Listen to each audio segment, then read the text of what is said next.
Fala pessoal, aqui é a Bruna Pires, sou engenheira civil e especialista em orçamento de obras residenciais. Nesse vídeo eu vou te ensinar como fazer um orçamento detalhado de uma obra residencial. Então fica aqui comigo, mas antes já deixa seu like aqui no vídeo, se inscreve no canal para receber mais vídeos como esse. Então vamos lá. Bruna, como que eu consigo fazer um orçamento detalhado? Separei aqui os principais pontos para a gente falar como você vai conseguir fazer isso, tá? Uma das primeiras coisas que você precisa fazer é estudar todos os projetos, estudar o memorial descritivo, porque é de lá que você vai tirar todas as informações, tá? Então vamos aqui comigo. Primeiro, estude todas as informações, identificar quais são os serviços, fazer o levantamento quantitativo, definir quais são os seus custos diretos, quais são os seus custos indiretos, fazer as cotações, definir o seu BDI e fazer o preço de venda final e a proposta para o cliente, tá? Vou detalhar cada um desses passos aqui com você. Então é basicamente estudar os projetos, ver quais são os serviços que você vai executar, quanto de cada serviço, quais são os custos diretos e indiretos, o que eu gasto para fazer cada serviço, quanto custa os insumos, quais as despesas extras que eu tenho e qual a lucratividade que eu desejo ter. Essa primeira parte de estudar os projetos, você vai definir como que é a fundação, qual que é o tipo de piso, se vai ter laje em todos os ambientes, se vai ter forro de gesso, tá? Ou se vai ser reboco de gesso, qual o tipo de cobertura, qual que é o pé direito. Essas informações aqui você consegue tirar pelos projetos, tá? Qual é o material das esquadrias? Tem algum serviço terceirizado? Como que é o terreno? Precisa de corte, de aterro? Onde tem revestimento?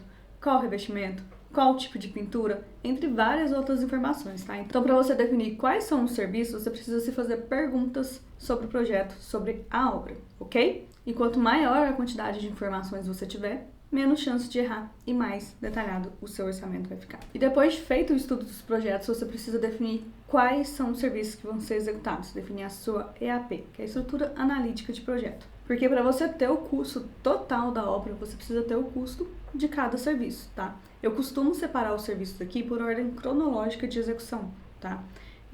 Desde os serviços preliminares, fundação, base concretada, pilares, alvenaria, até a parte aqui de acabamentos externos, piscina, e definir os custos indiretos, tá? Então essa é a sequência que eu utilizo para fazer meus orçamentos.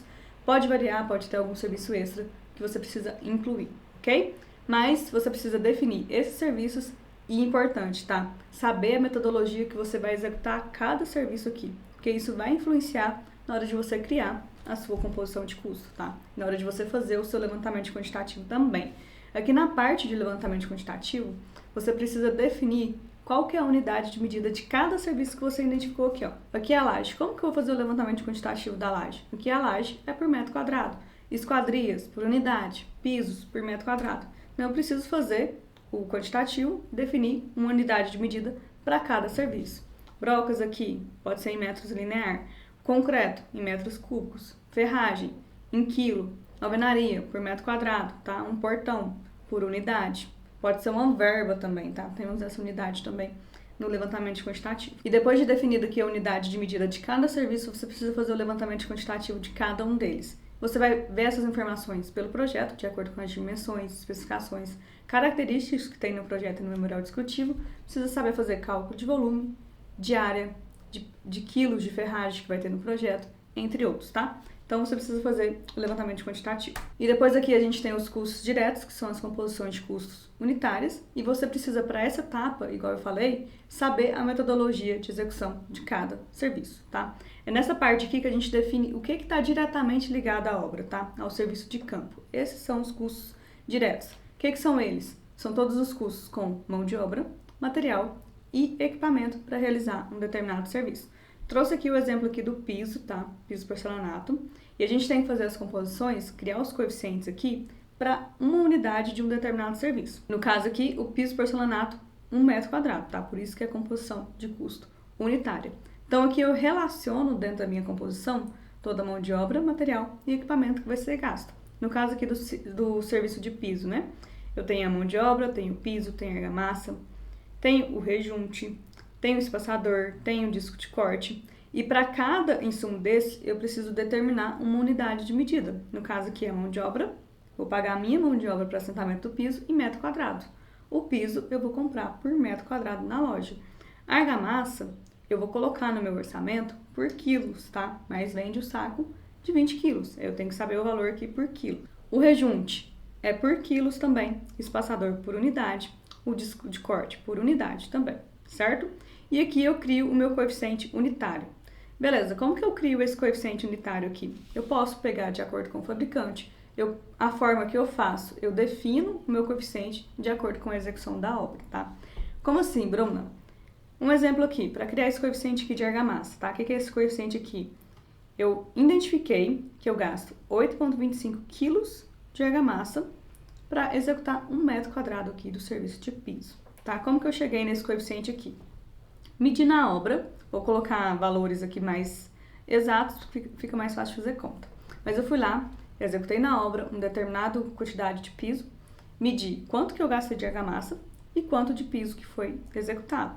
Um exemplo, eu gastei 825 quilos de argamassa para executar 100 metros quadrados de piso. Como que eu faço? Pego a quantidade total de material que eu gastei, dividido pela quantidade de serviço. Aí eu chego no meu coeficiente. Então, 825 dividido por 100, que foi a quantidade de serviço que eu executei, eu tenho 8,25 quilos de argamassa para executar 1 metro quadrado, tá? Então, é dessa forma que eu vou criando as composições e criando os coeficientes unitários. Isso para todos os insumos e para todos os serviços que a gente identificou aqui no nosso orçamento, certo? E depois, próximo passo, depois das composições de custo, dos custos diretos, são os custos indiretos, que é tudo que não está relacionado diretamente ao serviço de campo, mas é necessário para que a obra aconteça. Um exemplo, engenheiro. Eu não coloquei o engenheiro dentro da composição lá do serviço de piso. Mestre de obra, também não coloquei ele dentro da composição. Mas eu preciso de ter engenheiro na obra, preciso de ter mestre de obra na obra, preciso. Então eu vou colocar esse custo lá nos meus custos indiretos, tá? Outros exemplos aqui de custos indiretos. Betoneira, se eu não colocar esse custo dentro da composição de custo direto, vai ser um custo indireto, tá?